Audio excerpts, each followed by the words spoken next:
சென்ற வாரத்திலே 1000 வருட அரசாட்சி எப்படி இருக்கும் என்கிறதை குறித்து பார்த்தோம். இந்த வாரத்திலே கூட அதனுடைய தொடர்ச்சியாக கொஞ்சம் விரிவாக பார்க்க இருக்கோம். வெளிப்படுத்தின விசேஷம் 20ஆம் அதிகாரத்திலே இந்த 1000 வருட அரசாட்சி குறித்து சுருக்கமாக எழுதப்பட்டிருக்கிறது. இந்த 1000 வருடம் முடிந்த பின்பதாக சாத்தான், சிறையில் இருக்கிற சாத்தான் விடுதலை கொஞ்ச காலத்துக்கு விடுதலையாக்கப்படுகிறான். அவன் என்ன செய்கிறான்? பூமியிலே வாழ்கின்ற மக்கள், ஏற்கனவே சொன்னேன், பூமியிலே வாழ்கிற மக்கள் வேறு, இயேசு கிறிஸ்துவோடு அரசாளுகிற மக்கள் வேறு என்று சொல்லியிருந்தேன்.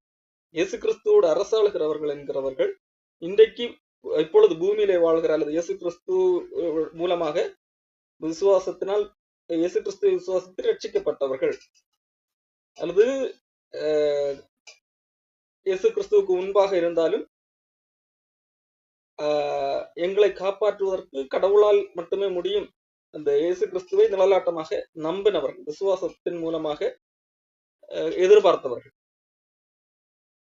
அந்த அடிப்படையிலே கடவுளால் காப்பாற்றப்பட்டவர்கள் ஆளுகை செய்கிறவர்களாக இருக்கிறார்கள். அதே வேளையிலே பூமியிலே மக்கள் கூட்டம் இருக்கிறார்கள் என்று சொல்லிப்பார். அவர்கள் 1000 வருடம் அரசாளுகிறார்கள். அங்கே இன்றைக்குள்ளது போல என்னது மரணம் இல்லை, துன்பம் இல்லை, வருத்தம் இல்லை என்கிறதை குறித்து பார்த்தோம். ஒருவேளை மரணம் இருந்தால் கூட அந்த காலகட்டத்திலே பாவம் செய்கிறவர்கள் மரித்து போகிறவர்கள் அழகாக இருப்பார்கள். அப்படியானாலும் 100 வயதிலே மரித்து போனால் கூட அது ஏதோ ஒரு வயதாகி மரித்தது என்கின்ற உணர்வு இருக்காது. சின்ன வயதிலே அல்பாயுசிலே போய்விட்ட என்ற உணர்வு தான் இருக்கும் என்கிறதெல்லாம் கூட பார்த்தோம். அதன் பின்பதாக இந்த சாத்தான் விடுதலையான பின்பதாக இந்த மக்கள் கூட்டத்தை, அதுவரைக்கும் நன்றாக இருக்கின்ற மக்கள் கூட்டம், பூமியிலே பெருகி இருக்கின்ற மக்கள் கூட்டம், அவர்களை வஞ்சிக்கிறவனாக காணப்படுகிறான். அவர்களை கடவுளுக்கு எதிராக திருப்பி பாவம் செய்ய வைக்கிறவனாக மாறிவிடுகிறான். அவ்வளவு நாட்கள் சாத்தான் இல்லாமல் தேவனுக்கு எதிராக பேசாமல் இருந்த, நல்ல சுகபோகமாக வாழ்ந்து கொண்டிருந்த மக்கள், எந்த துன்பமும் அனுபவிக்காத மக்கள், சாத்தான் வந்த போது சாத்தானை அனுமதிக்கிறது நோக்கமே சோதனை. அவர்கள் கடவுளை நம்பி இருக்கிறார்களே, அது தொடர்ந்து தங்களுக்கு ஒரு சோதனை வரும்போதும் அதிலே நிலைத்திருக்கிறார்களா இல்லையா என்று சொல்லி சோதித்து பார்ப்பது. இது முதல் மனிதனை படைத்த போது அந்த மனிதனுக்கும் இந்த சோதனை கொடுக்கப்பட்டது. ஆதாமுக்கு ஒரு சோதனை கொடுக்கப்பட்டது, அவன் அதிலே தோற்று போனான். அதை போல இந்த மக்கள் கூட்டத்துக்கும் ஒரு நீண்ட நாட்கள் வாழ வைத்த பின்பதாக, சாத்தான் இல்லாமல் நீண்ட நாட்கள் வாழ்ந்த பின்பதாக அவர்களுக்கும் ஒரு சோதனை கொடுக்கப்படுகிறது. அதிலே சாத்தான் மூலமாக அவர்கள் வஞ்சிக்கப்படுகிறார்கள் என்று சொல்லி அந்த சோதனையிலே பெரும்பாலும் தோற்று போகிறவர்களாகவும் அவர்கள் கடவுளுக்கு எதிராக புறப்படுகிறவர்களாகவும் இருக்கிறார்கள். அவர்கள் பூமி எங்கும் பரம்பி பரிசுத்தவான்களுடைய பாளையத்தையும் பிரியமான நகரத்தையும் வளைந்து கொண்டார்கள். இங்கே அவர்கள் எந்த நகரத்தை வளைந்து கொண்டார்கள்? பரிசுத்தவான்களுடைய பாளையம், பரிசுத்தவான்கள் தங்கி இருக்கக்கூடிய இடம். பரிசுத்தவான்கள் என்றால் மரணமில்லாத வாழ்வு பெற்றவர்கள், இயேசு கிறிஸ்துவோடு ஆளுகை செய்கிறவர்கள் இருக்கிறார்கள். அதன் பரிசுத்தவான்களுடைய பாளையம், அவர்கள் இருக்கின்ற இடத்திற்கு பேர் தான் பரிசுத்தமான நகரம் அல்லது சமாதானத்தின் நகரம் என்று கூட சொல்லலாம். அதை குறித்து பின்பு பார்ப்போம். வளைந்து அந்த நகரத்தை சுற்றி போர் தொடுக்க வருகிறார்கள். அப்பொழுது வானத்திலிருந்து அக்கினி இறங்கி அவர்களை பட்சித்து போட்டது. மேலும் அவர்களை மோசம் போக்கின பிசாசானவன் மிருகமும் கள்ளத்திற்கு தரிசியும் இருக்கிற இடமாகிய அக்கினியும் கந்தகமான இடத்திலே தள்ளப்பட்டான். இப்பொழுதுதான் சாத்தான் முதலாக நரகத்துக்கு போகிறான்.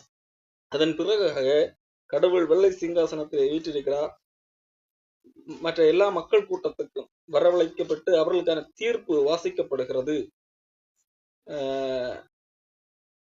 மரித்தோர் அதன் மேல் வீற்றிருக்க அவருடைய சமூகத்திலிருந்து பூமியும் வானமும் அகன்று போயின, அவைகளுக்கு இடம் காணப்படவில்லை. மரித்தோராகிய சிறியோரையும் பெரியோரையும் தேவனுக்கு முன்பாக நிற்க கண்டேன். அப்பொழுது புஸ்தகங்கள் திறக்கப்பட்டன. ஜீவ புஸ்தகம் என்னும் வேறொரு புஸ்தகம் திறக்கப்பட்டது. அப்பொழுது அந்த புஸ்தகங்கள் எழுதப்பட்டவைகளின்படியே மரித்தோர் தங்கள் தங்கள் கிரியைகளுக்கு தக்கதாக நியமிக்கப்படைந்தார்கள். அப்போ 2 புஸ்தகங்கள் திறக்கப்படுகிறது, ஜீவ புஸ்தகமும் திறக்கப்படுகிறது. இது இதற்காக புஸ்தகங்கள் திறக்கப்பட்டது என்று சொன்னால், அந்த புஸ்தகங்கள் அவர்கள் செய்த செயல்களை அவர்களுக்கு ஞாபகம் ஊட்டக்கூடிய புஸ்தகங்களாக இருக்கிறது. ஜீவ புஸ்தகம் எதற்காக திறக்கப்பட்டது? ஜீவ புஸ்தகத்திலே உங்கள் பெயர்கள் இல்லை என்று காண்பிப்பதற்காக அந்த புத்தகம் திறக்கப்படுகிறது. 2 புத்தகங்கள் இரண்டு புத்தகம் அல்ல, பல புத்தகங்கள் பிளஸ் ஒரு ஜீவ புஸ்தகம். ஜீவ புஸ்தகத்திலே பெயர் இருந்தால் இந்த புஸ்தகத்திலே உள்ள காரியங்கள் பரிசீலிக்கப்பட வேண்டிய தேவையில்லை. ஜீவ புஸ்தகத்திலே பெயர் இல்லை என்று காண்பிப்பதற்காக இங்கு ஜீவ புஸ்தகம் திறக்கப்படுகிறது. மட்டுமல்ல, புஸ்தகங்கள் திறக்கப்பட்டன என்று சொல்லி பார்ப்போம். புஸ்தகங்கள் திறக்கப்பட்டன. அந்த புஸ்தகம் எதற்காக? அந்த புஸ்தகங்களிலே மனிதர்கள் செய்த செயல்கள் அங்கே எழுதப்பட்டிருந்தது, மனிதர்களுடைய கிரியைகள் எழுதப்பட்டிருந்தது. என்னென்ன தவறு செய்தா என்று சொல்லி, அல்லது நீங்கள் செய்த செயல்கள் பூமியில வாழ்ந்த போது என்ன செய்தீர்கள் என்கிறதை எழுதப்பட்டிருந்தது. ஆகவேதான் பார்க்கிறோம், எழுதப்பட்ட அந்த புஸ்தகங்களில் எழுதப்பட்டவைகளின்படியே மரித்தோர் தங்கள் தங்கள் கிரியைகளுக்கு தக்கதாக நியாயத்தீர்ப்படைந்தார்கள். அதிலே எழுதப்பட்டிருந்தது, இவர்கள் இந்த காரியங்களை செய்த அந்த கிரியைகளுக்கு தக்கதாக அந்த எழுதப்பட்டதன்படி அதற்கு ஏற்ப தீர்ப்பு வழங்கப்பட்டது. சமுத்திரம் தன்னில் உள்ள மரித்தோரை ஒப்புவித்தது, மரணமும் பாதாளமும் தங்களில் உள்ள மரித்தோரை ஒப்புவித்தன. யாவரும் தங்கள் தங்கள் கிரியைகளின்படியே நியாயத்தீர்ப்படைந்தார்கள். அப்பொழுது மரணமும் பாதாளமும் அக்கினி கடலிலே தள்ளப்பட்டன. இது 2ஆம் மரணம். ஜீவ புஸ்தகத்தில் எழுதப்பட்டவனாக காணப்படாதவன் எவனோ அவன் அக்கினி கடலிலே தள்ளப்பட்டான். யாரெல்லாம் ஜீவ புஸ்தகத்திலே பெயர்கள் காணப்படவில்லையோ அப்போ அவர்கள் எல்லாரும் அங்க அந்த அக்கினி கடலிலே தள்ளப்பட்டார். சொன்னது போல ஜீவ புஸ்தகம் எதற்காக திறக்கப்பட்டது என்றால் உங்கள் பெயர் இதுல இல்லை என்று காண்பிப்பதற்காகத்தான் திறக்கப்பட்டது. அப்போ இதுதான் அந்த 1000 வருட முடிவிலே நடக்கக்கூடிய காரியங்களாக இருக்கிறது. அப்போ தொடர்ந்து 21, 22 இந்த 1000 வருடத்திலே என்ன நடக்கும் என்கிறதை குறித்து கொஞ்சம் கூட விரிவாக எழுதப்பட்டது. நான் ஏற்கனவே சொன்னேன், 20ஆம் அதிகாரத்திலே சொல்லப்பட்டது, பூமியில் உள்ள மக்கள் பரிசுத்தவான்களுடைய பாளையத்தையும் தேவனுக்கு பிரியமான நகரத்தையும் வளைந்து கொண்டார்கள் என்று சொல்லி பார்த்தோம். பரிசுத்தவான்களுடைய பாளையம் என்றால் இயேசு கிறிஸ்துவோடு கூட ஆளுகை செய்யக்கூடியவர்கள், அவர்கள் இருக்கின்ற பகுதி தான் பரிசுத்தவான்களுடைய நகரம். அது தேவனுக்கு பிரியமான நகரம் என்று சொல்லப்படுகிறது ஒரு காரியம். அது எருசலேம். எருசலேம் என்று சொன்னால் சமாதானத்தின் நகரம். எருசலேம் என்கின்ற அந்த எபிரேய வார்த்தையினுடைய சரியான அர்த்தத்தை அதையும் தமிழிலே மொழிபெயர்த்து சொல்ல வேண்டாம், சமாதானத்தின் நகரம். இப்ப சமாதானத்தின் நகரம் என்கின்ற அந்த பகுதியில தான் கடவுள் ஆளுகை செய்கிறவராக இருக்கிறார். அது ஒரு நகரம், பெரிய ஒரு நகரம். அந்த நகரத்திலே கடவுள் ஆளுகை செய்கிறார், அவரோடு கூட அவருடையவர்களும் சேர்ந்து ஆளுகை செய்கிறவர்களாக இருக்கிறார். இப்போ இந்த நகரத்தை குறித்து தான் என்னது 21ஆம் அதிகாரத்திலே சொல்லப்பட்டிருக்கிறது. இந்த நகரத்திலே தான் ஆளுகை செய்கிறவர்கள் இருக்கிறார்கள். இந்த நகரத்துக்கு வெளியே மற்ற பூமியில மற்ற மனிதர்கள் இருக்கிறவர்களாக இருக்கிறார். வெளிப்படுத்தின விசேஷம் 21ஆம் அதிகாரத்தை புதிய வானத்தையும் புதிய பூமியையும் கண்டேன், முந்தின வானமும் முந்தின பூமியும் ஒளிந்து போயிட்டு. அதாவது இயேசு கிறிஸ்து வரும்போது பூமி அழிக்கப்பட்டது என்று சொல்லி பார்க்கிறோம். பேதுருவதைத்தான் 2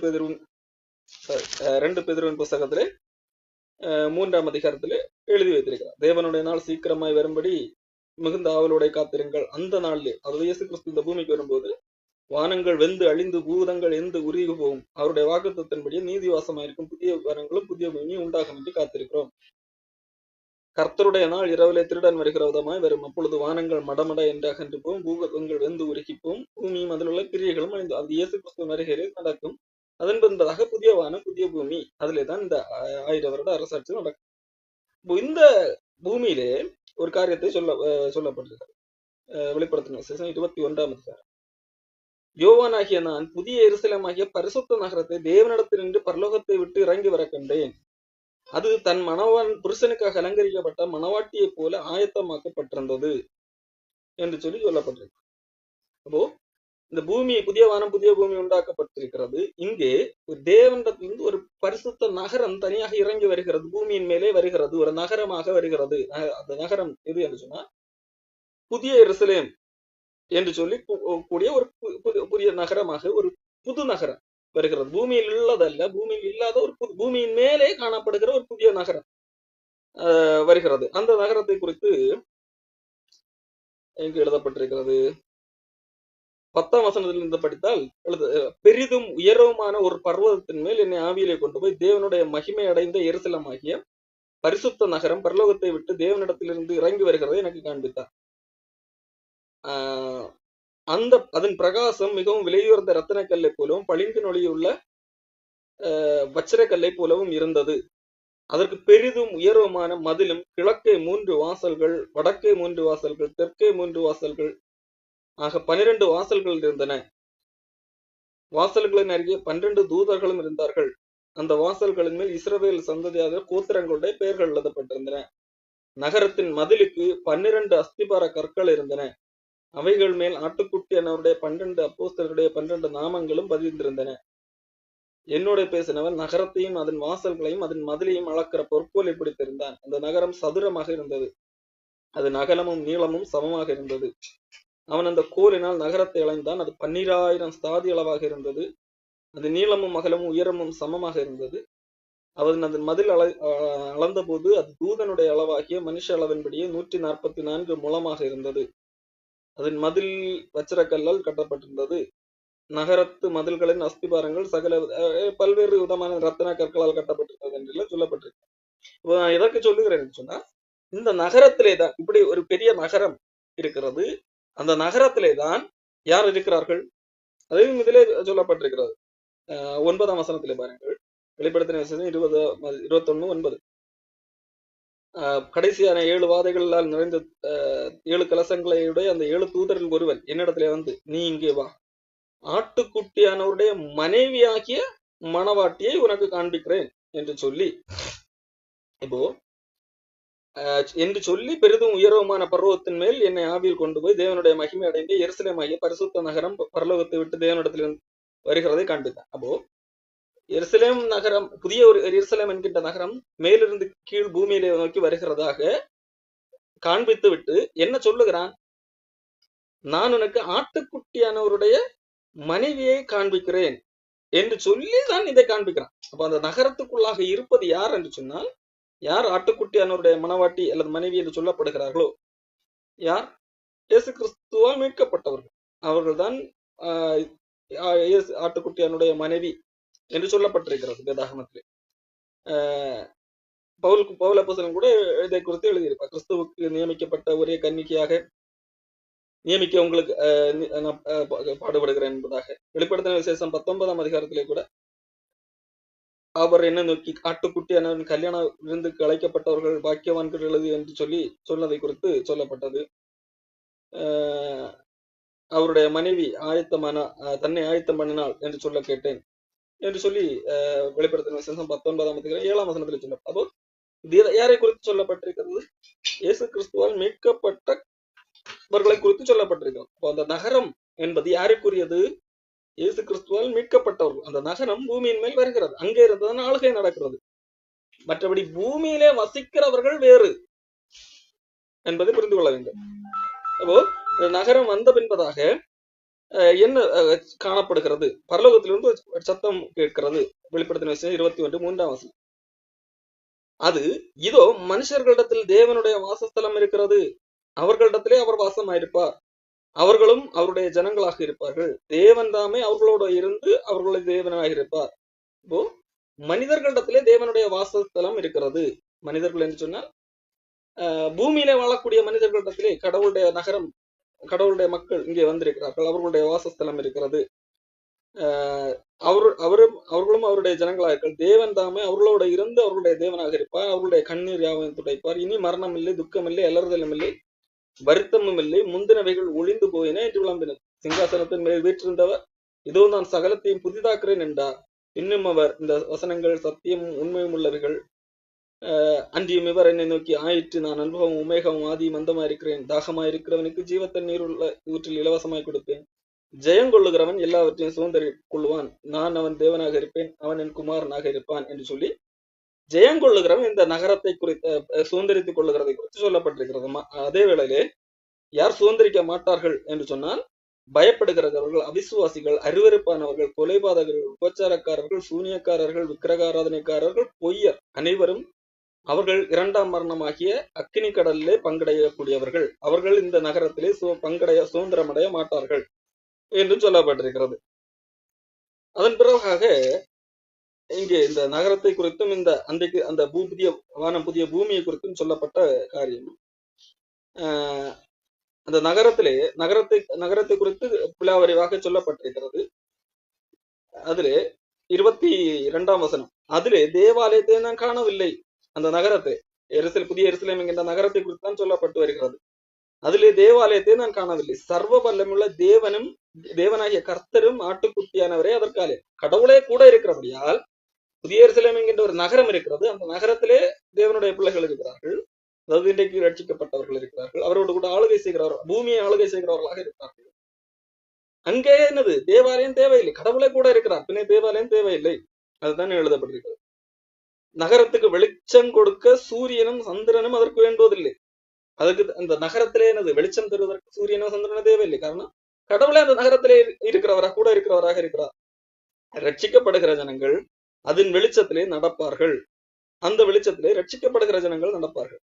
பூமியின் ராஜாக்கள் தங்கள் மகிமையையும் கனத்தையும் அதற்குள்ளே கொண்டு வருவார்கள்.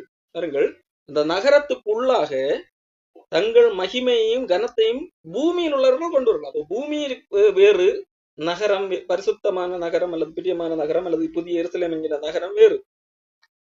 இப்போ இந்த நகரத்துக்குள்ளாக எல்லாரும் வர முடியாது.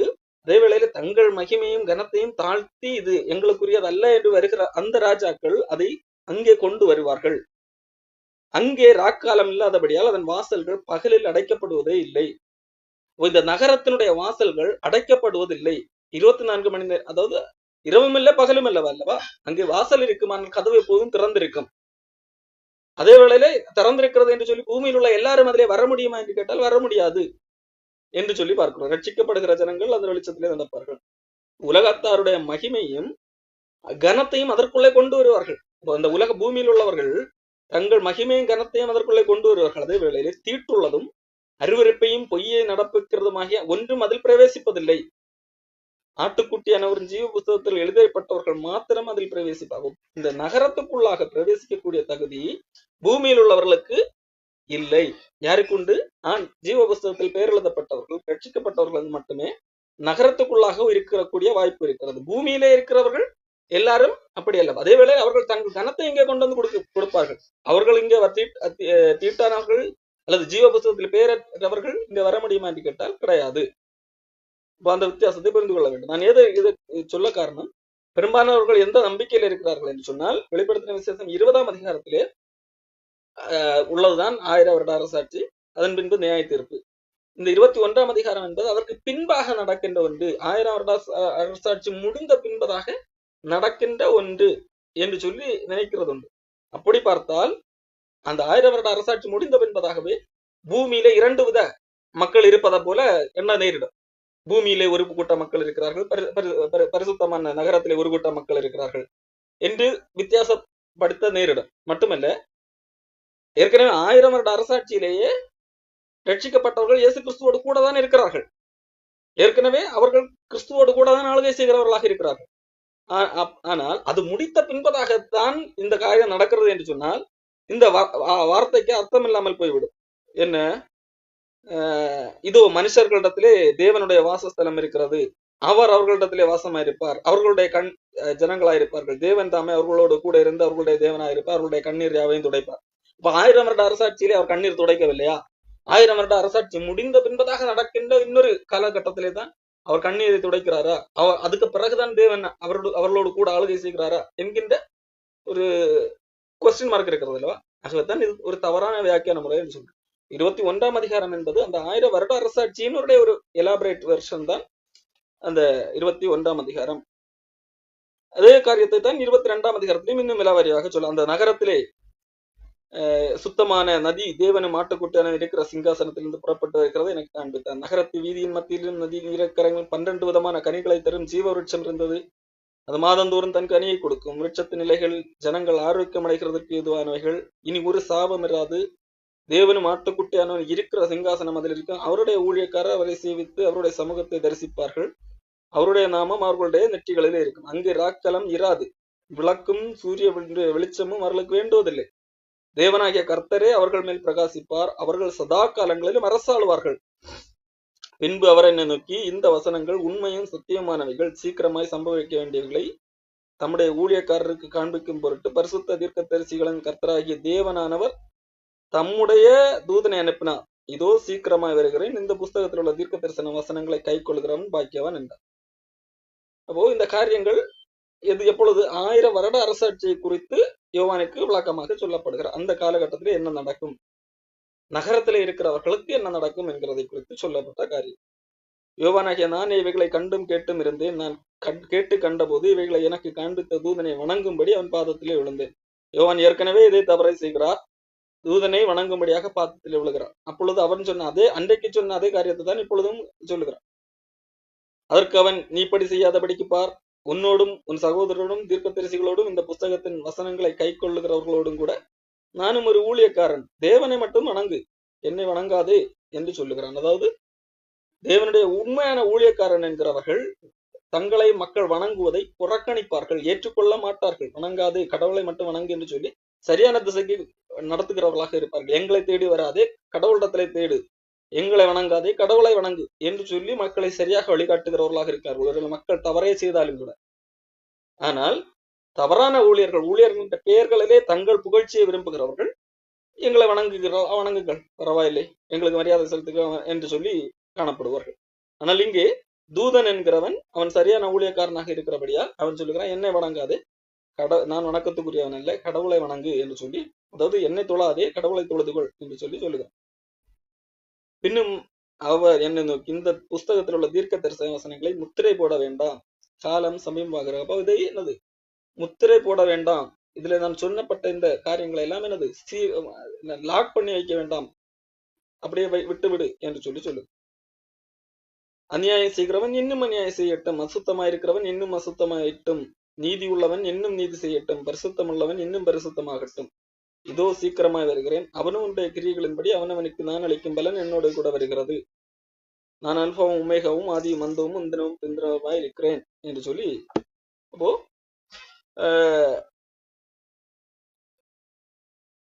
இவ்வளவு பெரிய காட்சிகளை எல்லாம் காண்பித்து எதிர்காலத்தில் எப்படித்தான் நடக்க போகிறது என்கின்ற காரியத்தை யோவானுக்கு காண்பித்து விட்டு பின்பு சொல்லுகிறார், அநியாயம் செய்கிறவர்களா செய்யட்டும், பரிசுத்தம் உள்ளவர்கள் இன்னும் பரிசுத்தமாகட்டும். அப்போ எது அவர்களுக்கு பிரியமோ அதாவது அவர்களுக்கு செய்யட்டும், நான் வரும்போது அவர்களுக்குரிய கூலியை அவர்களுக்கு கொடுப்பேன் என்கிறதாக இங்கே ஆண்டவர் சொல்லுகிறார். ஜீவ விருட்சத்தின் மேல் அதிகாரம் உள்ளவர்களுக்கும் வாசல்கள் வழியாய் பிரவேசிப்பதற்கும் அவருடைய கற்பனைகளின்படி செய்கிறவர்கள் பாக்கியவான்கள். நாய்களும் சூனியக்காரரும் உபச்சாரரும் கொலைபாதகரும் விக்கிரகாதனக்காரனும் பொய்யை விரும்பி அதன்படி செய்கிற யாவரும் புறம்பே இருப்பார்கள். அப்போ இங்கே சொல்லப்பட்டுகிற காரியம், யார் வாசல் வழியாய் புறப்படுவார்கள்? தேவனுடைய கற்பனைகள், அவருடைய சுத்தம் செய்கிறவர்கள், தேவனுடைய கற்பனைகளின்படி செய்கிறவர்கள். அது இயேசு கிறிஸ்து கொடுத்த கற்பனை என்னவென்றால், நான் உங்களுக்கு புதிய கற்பனையை கொடுக்கிறேன். அது அன்பு சார்ந்த கற்பனையாக இருக்கிறது, பழைய கற்பனை அல்ல. நான் புதிதான ஒரு கற்பனையை உங்களுக்கு கொடுக்கிறேன்னு சொல்லி புதிய உடன்படிக்கை இருப்பார். புதிய உடன்படிக்கையின்படி, அதாவது விசுவாசத்தினூடாக அன்பினால் கிரியை செய்யப்படுகிற விசுவாசமே உதவும் என்று சொல்லப்படுகிற அந்த அடிப்படையிலே வருகிறவர்கள் ஜீவ விருட்சத்தின் மேல் அதிகாரம் உள்ளவராகவும் வாசல் வழியாய் நகரத்துக்குள் பிரவேசிப்பதற்கும் உரிய நபர்கள், அந்த தகுதி யாருக்கு கிடைக்கிறது? அவருடைய கற்பனையின்படி செய்கிறவர்கள், அவர்கள் தான் பாக்கியவான்கள் என்று சொல்லி சொல்லப்படுகிறது. இந்த வேளையிலே புறம்பே இருக்கிறவர்கள், இந்த காரியத்திலே பங்கடையாதவர்கள், ஏற்கனவே பார்த்தோம், அவர்கள் நரகத்துக்குரியவர்கள். யாருன்னு சொன்னால் நாய்கள், சூனியக்காரர்கள், உபச்சாரக்காரர்கள், கொலைபாதகர்கள், விக்கிரகாராதனைக்காரர்கள், பொய்யை விரும்பி அதன்படி செய்கிற யாவரும் புறம்பே இருப்பார்கள். சபைகளில் இவைகளை உங்களுக்கு சாட்சியாக அறிவிக்கும்படி இயேசுவாகிய நான் என் தூதனை அனுப்ப. அப்ப இது எங்கே அறிவிக்கப்பட வேண்டிய செய்தி? சபைகள், கிறிஸ்தவர்களுக்குள்ளாக சொல்லப்பட வேண்டிய செய்தி. எதற்காக? 2 காரியங்கள். ஒன்று, பூமியில எதிர்காலத்துல எவ்வளவு பெரிய காரியங்கள் எல்லாம் நடக்கும், பதட்டப்பட வேண்டிய தேவையில்லை, கடவுள் உங்களை நம்மோடு கூட ஆளுகை செய்வார் என்கின்ற நம்பிக்கையை விதைப்பதற்காக.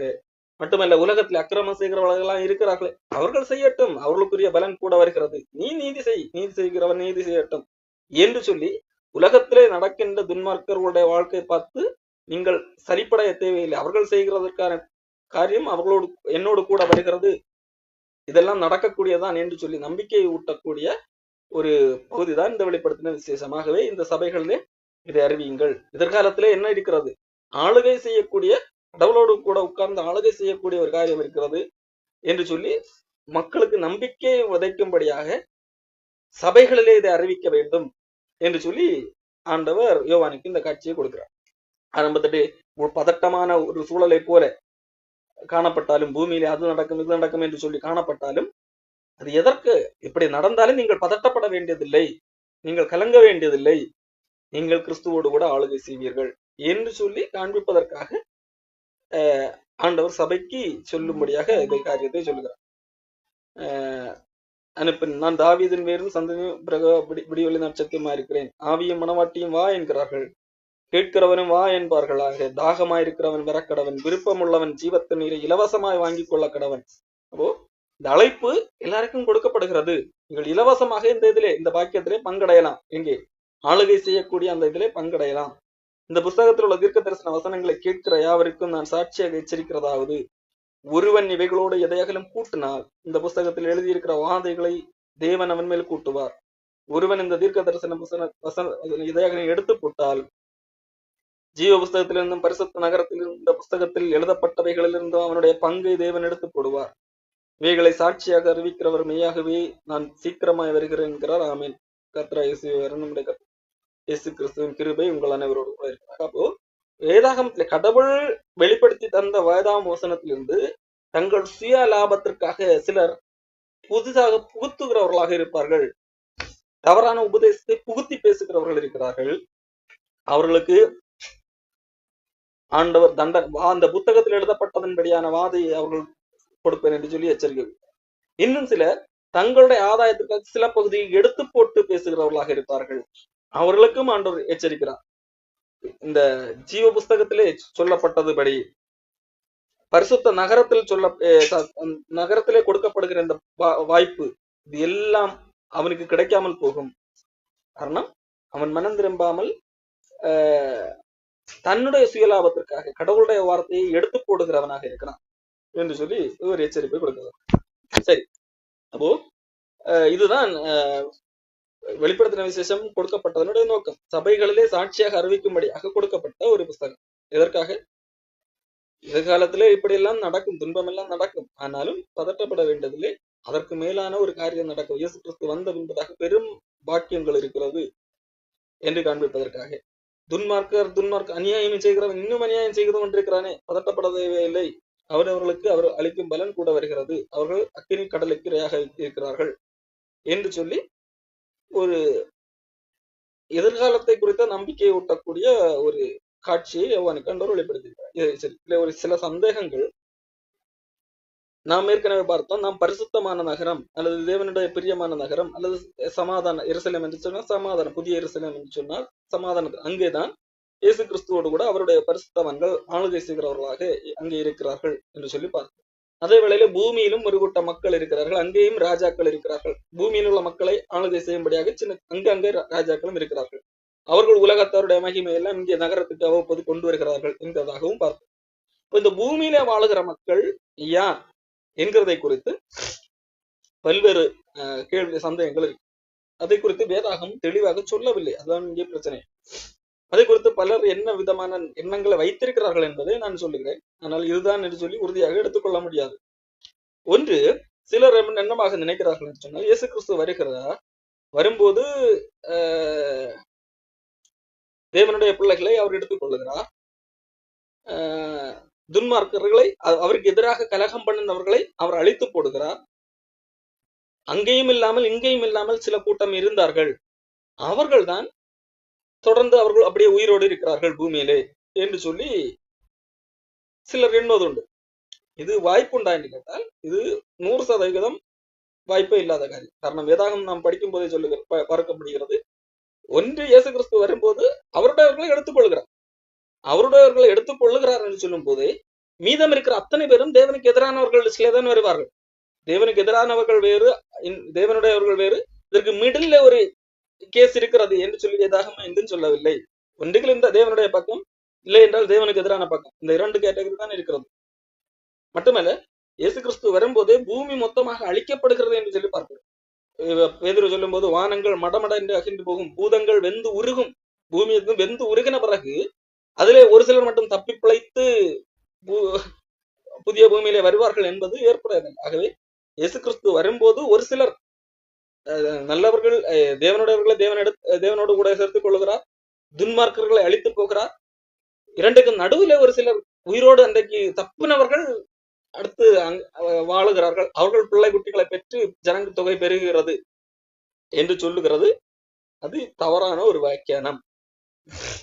இரண்டாவது, ஒரு சிலர் எப்படி எண்ணுகிறார்கள் என்று சொன்னால், இஸ்ரவேல் மக்கள் அப்படிப்பட்ட இஸ்ரவேல் மக்கள் தான் அவர்கள். இஸ்ரவேல் மக்களுக்கு நியாயப்பிரமாணம் கொடுக்கப்பட்டது. அவர்களுக்கு இயேசு கிறிஸ்துவை குறித்து அறிவில்லை. ஆகவே அவர்கள் இயேசு கிறிஸ்துவை ஏற்றுக்கொள்ளவில்லை. ஆனால் அவர்கள் நியாயப்பிரமாணத்தின்படி சரியாக வாழ்ந்து கொண்டதனால் அவர்களுக்கு என்னது மறுபடியும் என்னது ஆண்டவர் ஒரு வாய்ப்பை கொடுத்து அந்த வாய்ப்பின் மூலமாக அவர்களை சோதனை உட்படுத்தி அதிலே சோதனை ஜெயித்தால் அவர்களை மறுபடியும் பரலோகத்துக்கு கொண்டு வருவதற்கான ஒரு வாய்ப்பு என்பதாக சிலர் எண்ணுவதுண்டு.